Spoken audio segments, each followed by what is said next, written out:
நிறைவா மீனராசி. மீனராசிக்கு வரக்கூடிய 2026 ஆங்கில புத்தாண்டு எப்படி இருக்கும்? நிறைவா மீன ராசின்னு சொன்னீங்க. அப்போ மீன ராசிக்கும் நிறைவான பலன்கள சொல்லணும்னு தான் தோணுது. ஏன்னா, அவங்க எதிர்பார்க்குறாங்க. நெறைய இடத்துல மீன ராசினா ஜென்ம சனி நடக்குது. அப்போ ஜென்ம சனி இருக்கிறதுனால கஷ்டம்ன்றது தான் சொல்றாங்க. ஆனா சொல்லி தான் ஆகணும். வேற வழி இல்ல. அப்போ அத எந்த அளவிற்கு அவங்களுக்கு பாசிட்டிவா சொல்ல முடியுமோ அப்படின்னு நம்ம சொல்லலாம். ஃபர்ஸ்ட்டு மீன ராசி அப்படின்னு சொன்னா, இந்த வருஷத்துல நீங்க வேலை இல்லாம இருக்க மாட்டீங்க. இத நல்ல விஷயமாக சொல்லலாம். ஏன்னா, வேலை இல்லாதவனுடைய ஒரு பகல் பொழுது தான் உலகத்தின் மிக நீண்டதுன்னு சொல்லி ஒருத்தர் சொல்லியிருப்பாங்க. அந்த மாதிரி உங்களுக்கு வேலை இல்லைன்னா தான் கஷ்டம். அப்போ மனசு நெறைய வேலை செய்ய ஆரம்பிச்சுரும். நெறைய நீங்க பழச நினைப்பீங்க, எதிர்காலத்த நினைப்பீங்க, ஒண்ணு கவலைப்படுவீங்க, இல்ல பயப்படுவீங்க. அந்த பிரச்சனை இல்ல. இதுதான் உங்களுக்கு பாசிட்டிவா சொல்ல வேண்டிய பாயிண்ட்டு. நேரமே இருக்காதுன்னு சொல்லணும்.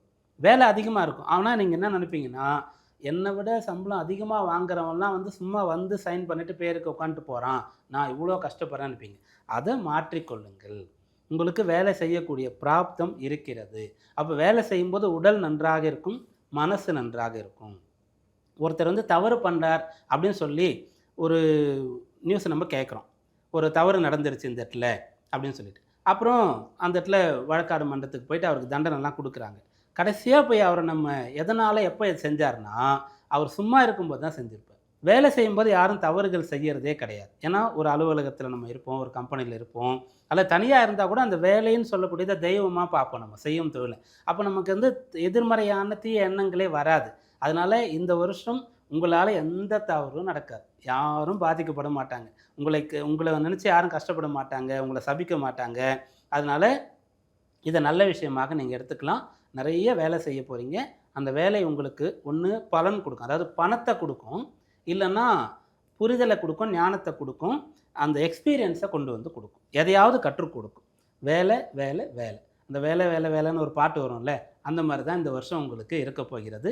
நெறைய வேலை பார்க்க போறீங்க நீங்க.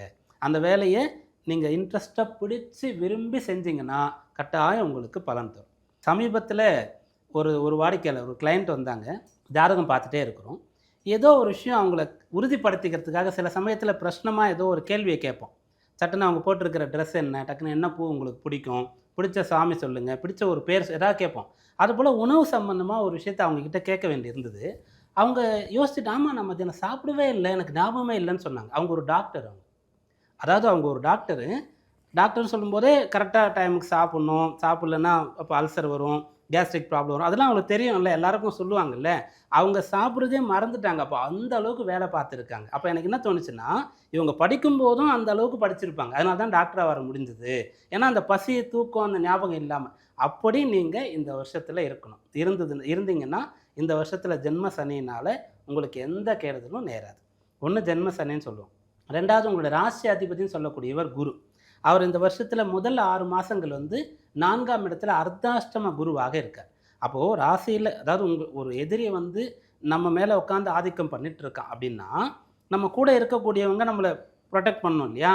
அப்போ ஒரு எதிரின்னு சொல்லக்கூடிய சனி ராசியில உட்கார்ந்துட்டு இருக்கும்போது, ராசியாதிபதி குரு கொஞ்சம் சாதகமா இருக்கணும்ல. அவர் 4ஆம் இடத்துல இருக்கார். அவரே பலம் இல்லாம போயிட்டார். அதனால தான் என்ன பண்ணணும்னா, நீங்க மனோதிடத்தை எடுத்துக்கொள்ள வேண்டும். நெறைய வேலை பார்க்கணும், நெறைய படிக்கணும், அத விரும்பி செய்யணும். இஷ்டப்பட்டு ரொம்ப பிடிச்சு நீங்க ஓடி ஆடி வேலை பார்க்குறது, படிக்கிறது. இதுதான் உங்களுக்கு முதல்ல சொல்ல வேண்டியது. என்னென்ன பலன்லாம் கிடைக்கும் அப்படின்னா, இப்போ இந்த காலத்தில நீங்க செய்யக்கூடிய விஷயங்கள்னால, எதிர்காலத்தில பலன் கிடைக்கும். இப்போ நீங்க சும்மா பொழுது போலன்னு சொல்லிட்டு, ஏதோ ஒரு டிப்ளமோ கோர்ஸ் பண்றீங்க. ஒரு சர்டிஃபிகேட் கோர்ஸ் பண்றீங்கன்னு வச்சுக்கோங்களேன். 2, 3 வருஷம் கழிச்சு இத பண்ணதுனால தான் உங்களுக்கு ப்ரமோஷன் வந்தது அப்படின்னு சொல்லுவாங்க. நீங்க அத நினைச்சு இத பண்ணியே இருக்க மாட்டீங்க. ஒரு மிகப்பெரிய ஒரு விவிஐபி ஒருத்தரு, எப்படி உங்களுக்கு இந்த வாய்ப்பு கிடைச்சது அப்படின்னு சொன்னா, அவர் லைப்ரரி போய் படிக்கிற பழக்கம் அவருக்கு இருக்கும். அங்க படிச்சதுல ஏதோ ஒரு வாக்கியத்த அந்த இடத்துல அந்த இன்டர்வியூ அப்போ எதேர்ச்சியா சொல்ல வேண்டியது சொல்லியிருக்காரு. அந்த வேலை சம்பந்தமானது கிடையவே கிடையாது. அதுக்காக அவருக்கு அந்த வாய்ப்பு கிடைச்சது அப்படின்னு சொன்னார். அந்த மாதிரி நீங்க இப்ப செய்யக்கூடிய விஷயங்கள் எதிர்காலத்துல பலன் தரும். அப்போ நீங்க மரக்கன்றுகள் நட்டீங்க அப்படின்னு சொன்னா, அது மரமா வளர்ந்து உங்களுக்கு பலன் தரும். ஒரு சேமிப்பு தொடங்குறீங்கன்னு சொன்னா, அது சிறுதுளி பெருவெள்ளமாகி உங்களுக்கு பலன் தரும். இதெல்லாம் பலன்கள். அதன் பிறகு காப்பீடுகள்லாம் எடுத்துக்கலாம். நெறைய இன்சூரன்ஸ்லாம் இருக்கு இல்லையா? மெடிக்கல் இன்சூரன்ஸ், லைஃப் இன்சூரன்ஸ்லாம் இருக்கு இல்லையா? அத எடுக்க சொல்லி உங்களுக்கு வேண்டியவங்க உங்ககிட்ட கேட்குறாங்க. ரொம்ப ஃப்ரெண்டு அல்லது உங்களுடைய உறவினர் தாராளமாக நீங்கள் எடுத்துக்கலாம். ஏன்னா உங்களுக்கு இப்போது தேவைப்படுறதுனால அவங்க சொல்லியிருக்காங்க. அதனால் உங்களுக்கு பிரச்சனை வரும்ன்றது கிடையாது. அது உங்களுக்கு ஒரு சப்போர்ட்டாக இருக்கும் அப்படின்ற மாதிரி சொல்லலாம். இதனுடைய தொடர்புலாம் உங்களுக்கு இருக்கிறது. குடும்பத்தை விட்டு பிரிஞ்சு வெளியூர் போகிறதுக்கு ஒரு வாய்ப்பு கிடைக்குதுன்னா அதை நீங்கள் ஏற்றுக்கொள்ளலாம். தொலைதூரம் போக வேண்டியது இருக்குதுன்னு சொன்னால் அதையும் கூட நீங்கள் ஏற்றுக்கொள்ளலாம். அதே போல் மீனராசியில் இருக்கக்கூடிய ஒரு நபர் குடும்பத்தில் அடுத்து இருக்கக்கூடிய தம்பி தங்கைகளை பார்த்துக்க வேண்டிய பொறுப்பு உங்களுக்கு தான் இருக்குன்னு சொன்னால் அதை விரும்பி நீங்கள் ஒரு தந்தை ஸ்தானத்தில் இருந்து செய்யலாம். அதாவது இந்த சகோதரர்களை சாஸ்திரம் என்ன சொல்லுது அப்படின்னா, சின்னவங்க வந்து மூத்த சகோதரனை தந்தை போல பார்க்கணும் அப்படின்னு சொல்லுது. அந்த சகோதரனுடைய ஒய்ஃப் அண்ணியை வந்து தாய் மாதிரி பார்க்கணும். இவங்க அவங்க தம்பி தங்கைகளை குழந்தைகள் மாதிரி பார்க்கணும். ஜேஷ்ட பிராத்ரு பித்ரு சமானா அப்படின்ற ஒரு விஷயம் சொல்லுவாங்க. அதை போல் நீங்கள் பார்க்கணும். அப்போ உங்களுக்கு நிறைய பொறுப்புகள் எல்லாம் எடுத்துப்பீங்க. அதனால் நல்ல ஒரு அன்பாக இருக்கக்கூடியவர்களுடைய வட்டம் வந்து உங்களுக்கு அதிகரிக்கும், எண்ணிக்கை வந்து அதிகரிக்கும். உங்களுக்கான சுயநலம் ரொம்ப குறைஞ்சிரும் இந்த வருஷத்தில். எவ்வளோக்கு எவ்வளோ பொதுநலமாக இருக்க முடியுமோ அதற்கான தொடர்புகள் தான் வந்து கொண்டு இருக்கும். இதெல்லாம் இருக்குது. இதுக்கப்புறம் என்ன பண்ணலான்னா, நீங்கள் உங்களுடைய பூர்வீக சொத்தை இந்த வருஷத்தில் பராமரிக்கணும்.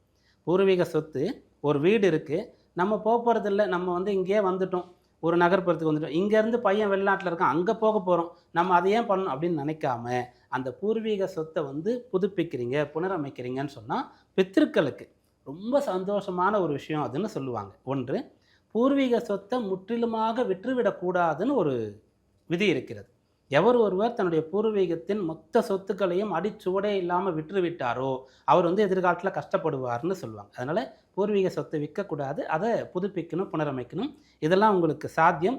இதுக்குள்ளெல்லாம் நீங்கள் போகிறீங்க, வேலை பார்க்குறீங்க, செலவு பண்ணுறீங்கன்னா இந்த வருஷம் ஜென்ம சனியினால் அர்த்தாஷ்டம குருவினால் எந்த பிரச்சனை இல்லை, நல்ல பலன்கள் கிடைக்கும். மீன ராசியில பூரட்டாதி, உத்திரட்டாதி, ரேவதி 3 நட்சத்திரக்காரங்க வராங்க. இவங்களுக்கான பலன்கள் எப்படி இருக்குன்னு சொல்லுங்க.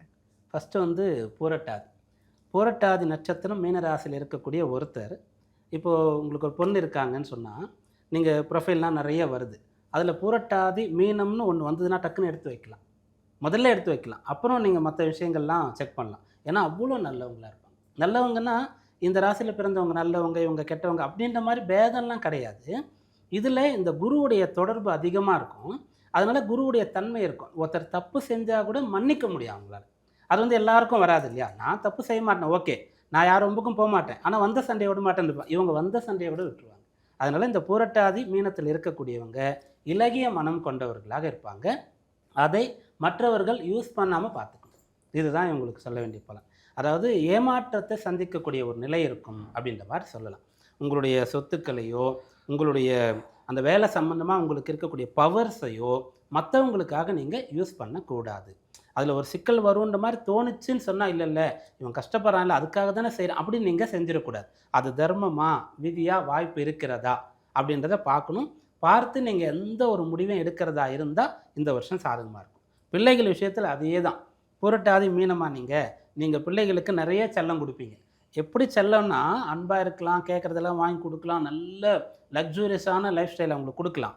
ஆனால் அவங்க தப்பு செய்யும்போது கூட மூடி மறைக்கக்கூடாது. பிள்ளைகள் செய்யக்கூடிய தவறை நம்ம மூடி மறைத்தால் நெருப்பை அணைக்காமல் மறைத்ததற்கு சமம் அப்படின்னு சொல்லுவாங்க. அதனால் இதில் கவனமாக இருந்தால் போதுமானது. இந்த வருஷத்தில் மனசு வந்து அமைதியாக அவங்களுக்கு இருக்கும். அடுத்து உத்திரட்டாதி நட்சத்திரத்தில் பிறந்தவங்க இந்த வருஷம் ஒரு வீடு யோகத்தை பெறுகிறீர்கள். பூர்வீக சொத்தை வந்து புனரமைத்து அங்கே போய் இருந்து அந்த முன்னோர்கள் எப்படி இருந்தாங்களோ அந்த நினைவெல்லாம் வந்து ஏதோ அவங்களுடைய ஆசீர்வாதத்தை பெற்று வந்தவர்கள் போல பலனை அடைவீர்கள்.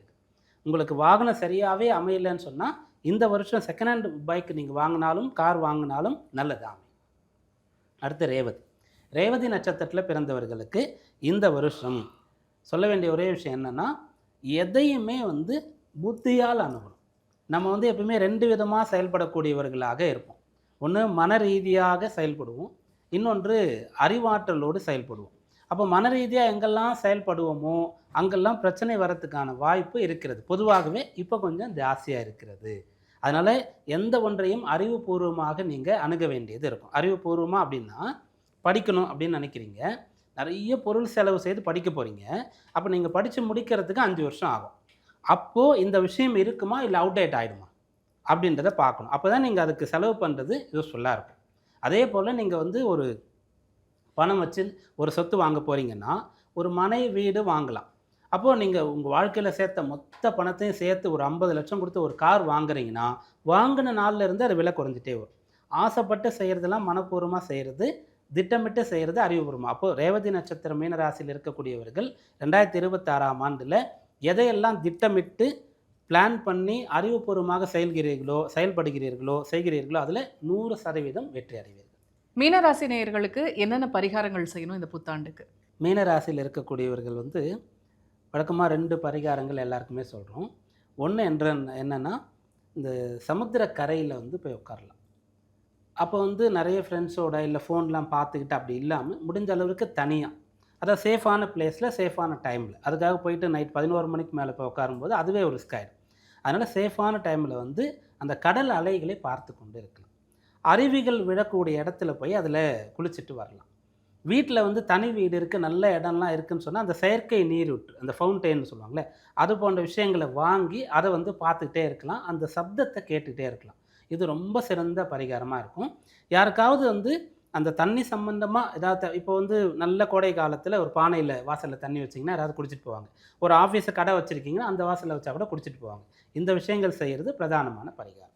2வது மீனராசியில் இருக்கக்கூடியவர்கள் செய்ய வேண்டிய பரிகாரம் என்ன அப்படின்னா, பசுமாடு, கோ சம்ரக்ஷணம் அப்படின்னு நம்ம சொல்லுவோம். பசுமாடு சம்பந்தமாக அதுக்கு வந்து அமாவாசை அன்னைக்கு கீரை கொடுப்பாங்க. அது வந்து ஓவர் டோஸாக கூட போயிடும். ஏன்னா எல்லாரும் அமாவாசை ஒரு நாளில் தான் பசுக்கு கீரை கொடுக்கணும், பழம் கொடுக்கணும்னு நினச்சிட்டாங்க. அப்போ அன்றைக்கி ஒரு நாளில் தேவைக்கு அதிகமாகவே கிடச்சிடும். அது மறுநாள்லேருந்து அடுத்து அமாவாசைக்காக அது எதிர்பார்த்து கேலண்டர்லாம் பார்க்குது இப்போ பசுமாடு எப்போ அமாவாசை வருதுன்னு சொல்லிட்டு. அப்படி இல்லாமல் முடியும் போதெல்லாம் செய்யணும். அந்த பசுமாட்டுக்கு கீரை கொடுக்கலாம், பழம் கொடுக்கலாம், அரிசி வெல்லம்லாம் கலந்து சாப்பிட கொடுக்கலாம். இது போல் பாழா போனது பசு வயிற்றுல அப்படின்னு சொல்லுவாங்க. அதுபோல் பசுமாட்டிற்கு உங்களால் என்ன செய்ய முடியுமோ அதை வந்து நீங்கள் செய்யலாம். இன்னொரு விதமாகவும் இதை செய்யலாம்.